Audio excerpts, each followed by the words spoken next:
Welcome to Musings from Arledge. Today's Musings is a story of two institutions, Texas A&M and the NCAA. One of them a criminal underachiever, one of them a criminal racket. Texas A&M has been in the thoughts and mouths of USC fans recently because the Aggies landed two blue chip recruits that USC thought they were going to get. Guys that I think had actually verbally committed to USC on their visit, who at the last moment chose Texas A&M. One of the two, I don't think, was even talking about A&M as a possibility until he visited there at the last second and committed. USC fans were unhappy about this, and we started talking about the reasons why these guys would choose Texas A&M. We know what those reasons are. We'll get to them in a minute. I want USC fans to understand, actually, this is okay. Not because those guys aren't good players. They are. They're replaceable players, but they're good, and I would have wanted to have them. But because Texas A&M is going to force some needed changes because of the way it's behaving. Now, let's talk a little bit about Texas A&M. As a USC fan, I don't think about Texas A&M all that often. But some of what I'm going to say is going to sound harsh to Aggies fans. I don't actually mean it to. I like you guys, or at least I don't dislike you. I spent many years rooting for you. I mean, Texas A&M has been a team that constantly is facing teams that I like to root against. They play Texas, obviously, every year for many, many years. Now they play Alabama and LSU and other programs that I want to see lose. So I almost always root for Texas A&M. I don't have a problem with the Aggies. Here's the thing. The Aggies are a grease fire. That's part of the reason I don't dislike them. They're just good enough that sometimes they can pull off an upset against the elite programs, but they're not good enough I have to stop liking them. They're kind of like Michigan State in the Big Ten in that way, right? Every once in a while they'll knock off a Penn State or an Ohio State, and I like that, but they're not good enough that I have to actually start to hate them the way I would in Alabama or in Oklahoma or in Ohio State. Now, this is sort of a strange position for Texas A&M to be in because, let's face it, they have everything you're supposed to need in order to be an elite program. They have unbelievable fan support. They're a little bit weird. I mean, I shouldn't say that. I've never been to A&M. I've never studied them. Just as a casual outside observer, they're a little bit weird. Lots of parades, lots of torches and fires. Not Nuremberg-like, but if you put a handful of like drunk college guys in front of Nuremberg and you took out all the evil, you'd have maybe the Texas A&M rallies. That's what it looks like from the outside. Don't get mad, A&M fans. It's probably nothing like that. It's probably amazing, but it looks a little bit weird. But I'll give you this. You guys are committed to supporting your program. Unbelievable fan support at Texas A&M. Unbelievable resources at Texas A&M. They have more money than any college program really needs.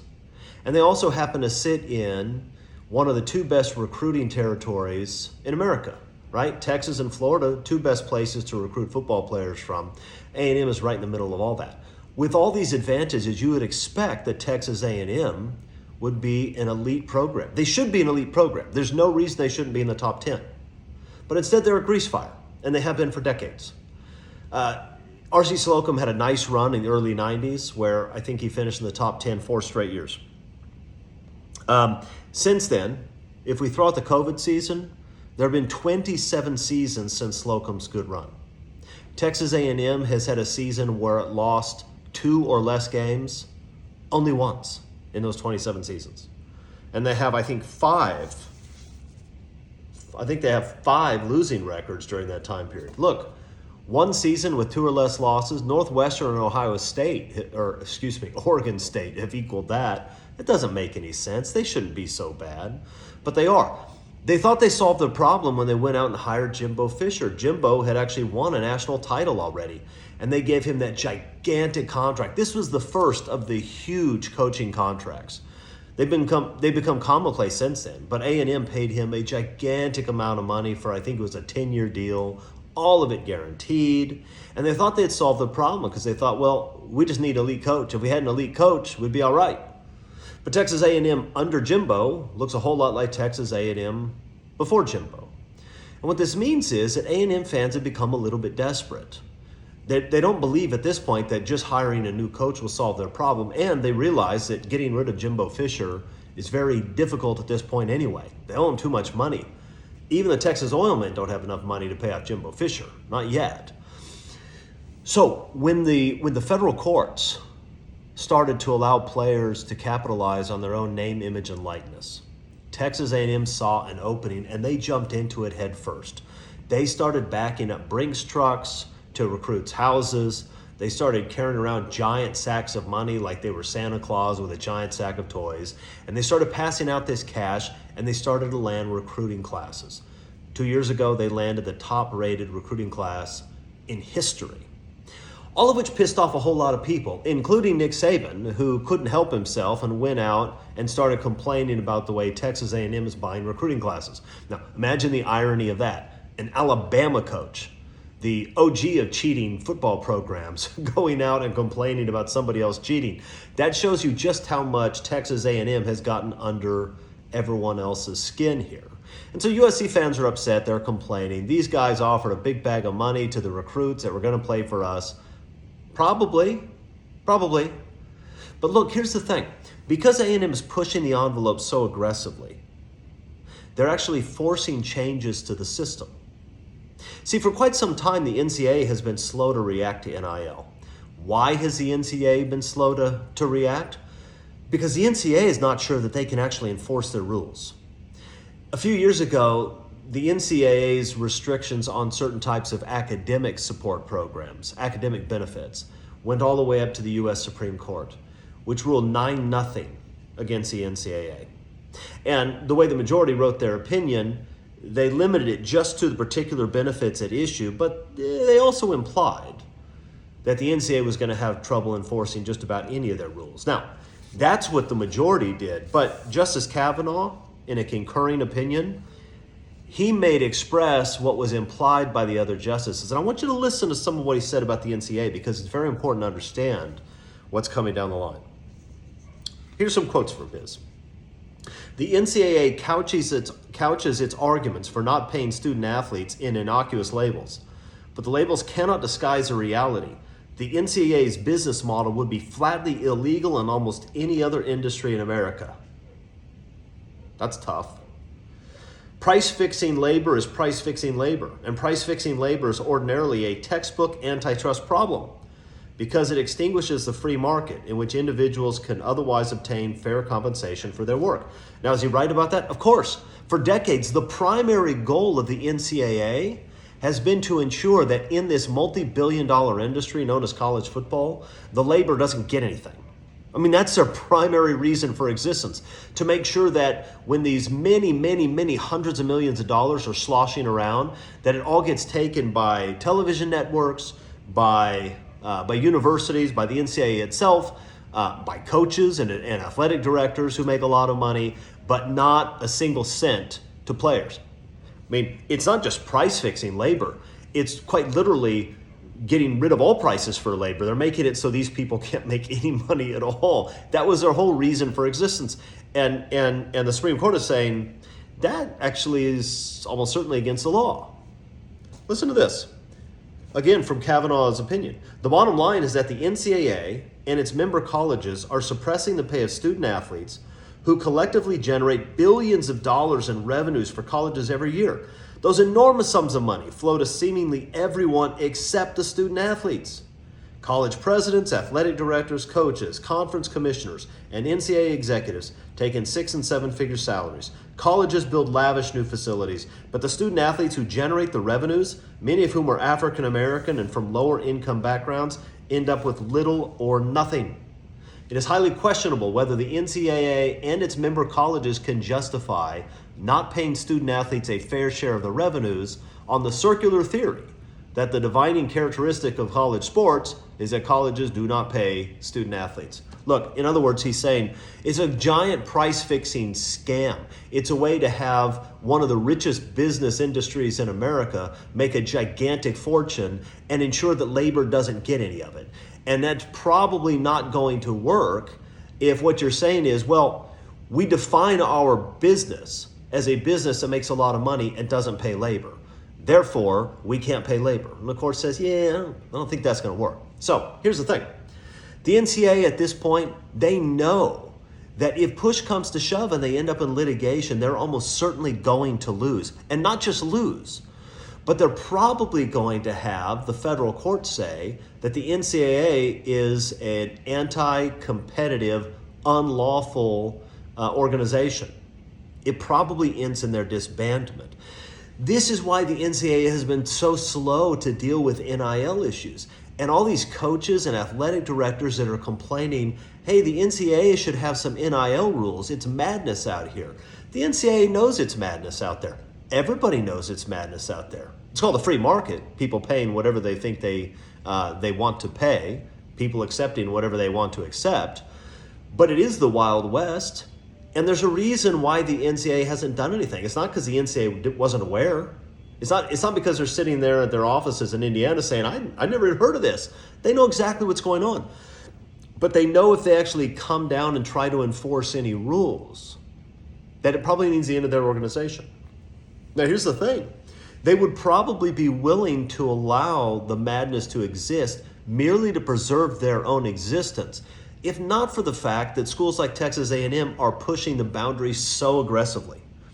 So it was a couple months ago that Texas A&M announced, as part of its 12th Man Foundation, a new NIL initiative that allows donors to contribute to a fund that distributes payments to athletes. In other words, Texas A&M sets up this nonprofit entity where you can donate money and then they hand that money to players, okay? This is about as aggressive as a pay-for-play scheme as you're going to get. And so the NCAA afterwards feels like they don't have any choice. They send out a letter. Stan Wilcox, the Vice President of Regulatory Affairs, he sends out a memo. It doesn't name Texas A&M, but that's clearly who they're talking about, saying that you can't do this. You cannot, the schools themselves cannot be a part of shoveling money from donors to players like that. Now, the timing's not an accident. The NCAA finally says, we have to justify our existence. We have to say something if people are going to be this bold about their NIL push. And so they say something, but I don't know what they're going to be able to do about it, because here's why. I've already told you that the NCAA realizes they probably lose if this ends in litigation. But it's not just the federal courts and these rulings that are arrayed against them. The state of Texas has also taken aim directly at the NCAA. Now, here's what's happened. The state of Texas, like a number of states, passed NIL legislation, essentially saying that college athletes can capitalize on their own name, image, and likeness. But the state of Texas took this a step further. Because what the NCAA was saying is, yes, states can allow players to capitalize on NIL, but the NCAA can still require them to follow NCAA rules. In other words, just because the states allow something doesn't mean the NCAA is required to allow it. But Texas said, in Texas, it does. What they said was that it is unlawful, I'm paraphrasing, it's unlawful for the NCAA and conferences and other third parties to interfere with the Texas NIL rules. In other words, Texas set up rules for NIL. These are the rules that are going to apply in Texas to amateur athletes. And the Texas legislature not only set forth those rules, but also said nobody else can interfere with them. Meaning, if the NCAA tries to stop Texas or Texas A&M from doing what the what the Texas legislature has allowed, the NCAA is actually violating Texas law. So, we've now set up this issue where not only is the NCAA afraid to try to legislate NIL, but the state of Texas at least has said you can't legislate NIL. We've already done it. You just stay out of it. And now look at the situation we have. So the NCAA has issued these guidelines on NIL. Some programs are not going to follow them. In fact, some programs can say that the law allows them to ignore the NCAA and tells the NCAA that it's illegal for the NCAA to interfere with that. The programs that want to follow NCAA rules, either because they don't have the money or because they just believe that these are the right rules, or that they believe that fairness requires that programs comply with NCAA rules, whether the NCAA can enforce them or not. These programs are now at a disadvantage, right? Because schools like A&M are going to do what they're going to do, and the other schools are going to live by the more restrictive rules. This is untenable. As long as Texas A&M is pushing the way they are, as long as the NCAA is powerless as they are, and as long as other institutions are looking at it saying, we have to operate at a disadvantage unless there are clear rules in place, this crazy status quo cannot hold. At some point in the very near future, a replacement to the NCAA will come into being. It's not going to be just another organization that tries to limit labor, because that's not going to work. It's either going to be federal legislation, which the NCAA may not like what Congress does if Congress chooses to act, or the players are going to become employees and they're going to collectively bargain, and then you're going to have rules about NIL and transferring and everything else that are set by the collective bargaining process, much the way that professional sports do it. Now, is that a great outcome? I don't know if it's a great outcome, but it's not a terrible outcome. At least there we would have enforceable rules, and those enforceable rules will be fair. The players are going to have a say in what they make and how they make it and how they transfer, etc. It's going to be the result of bargaining. You're going to have something that is probably pretty livable. You may have labor disputes from time to time like they have in professional sports, but you'll at least have fair rules that are a result of bargaining rather than what we've had before. Because let's be honest about what we've had before. Texas A&M is not the first program, it's certainly not the first SEC program to pay money to players in order to sign them. This has been common practice for years, and it's definitely been common practice in the SEC for years. And for a long time, you had the NCAA, which would not enforce its rules fairly or consistently, right? Auburn's going to pay a couple $100,000 from Cam Newton. We look the other way. Reggie Bush's parents get some money. Then a committee made up of people who are at USC's adversaries, their rivals, and a guy who leads the most corrupt athletic department in America. That committee is going to come down on USC like a ton of bricks. It's a joke, and we all know it's a joke, and it has been for years. Finally, with the courts pushing back against the NCAA, with the state of Texas pushing back against the NCAA, and with Texas A&M being so desperate that they are super aggressive in buying players because they know they can't win if they don't, so they're not going to stop.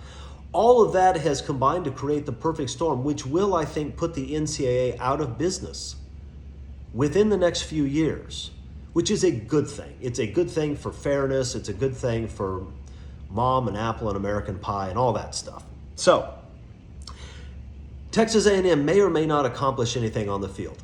I'd bet against them because I've been watching football for 40 years, and very seldom does Texas A&M do anything on the gridiron that's worth talking about. But Texas A&M will, because they're offering big bags of cash, they will continue to steal money away from programs that those guys should go to. When I say should go to, I just mean better run programs where they're going to be coached better and developed better. Nick Saban doesn't complain when Georgia lands a defensive lineman or Ohio State does. He's not going to complain if Lincoln Riley lands a quarterback that he wanted. He's not going to complain about those things because while he doesn't like it, it at least makes sense. He complains about Texas and A&M in large part because he knows nothing about that makes sense. Elite athletes going en masse to Texas A&M where they have to dive headfirst into a giant grease fire that's been raging for decades doesn't make any sense. And he knows that, and it's frustrating to him. I'm telling USC fans it's okay. The fact that Texas A&M is doing this may cost us a player from time to time, but it's also going to get rid of this corrupt, stupid, ridiculous system until it's replaced with something better. So, Aggies, I salute you. Keep it up. Continue to do what you're doing. Continue to offer huge money to players who can join your program and lose 5 games. I'm fine with all of that. Things are going to be better. Things are already looking up under Lincoln Riley at USC, and soon things will be looking up in all of college football when the NCAA finally has a dagger driven through its heart, and finally, after being a corrupt criminal racket, Basically, the mob with less principles and worse suits finally dies the death it deserves. All right, that's it. By the way, if you enjoy what I'm doing on WeAreSC or on YouTube, I've also started my own blog. I'll put some football stuff there, but I also talk about a lot of other things. It's on Substack.com. It's musingsfromarledge.substack.com. Go and subscribe. It's free, so even if you hate it, it doesn't cost you anything. But go sign up. I'd appreciate it. Anyway, until next time, bye.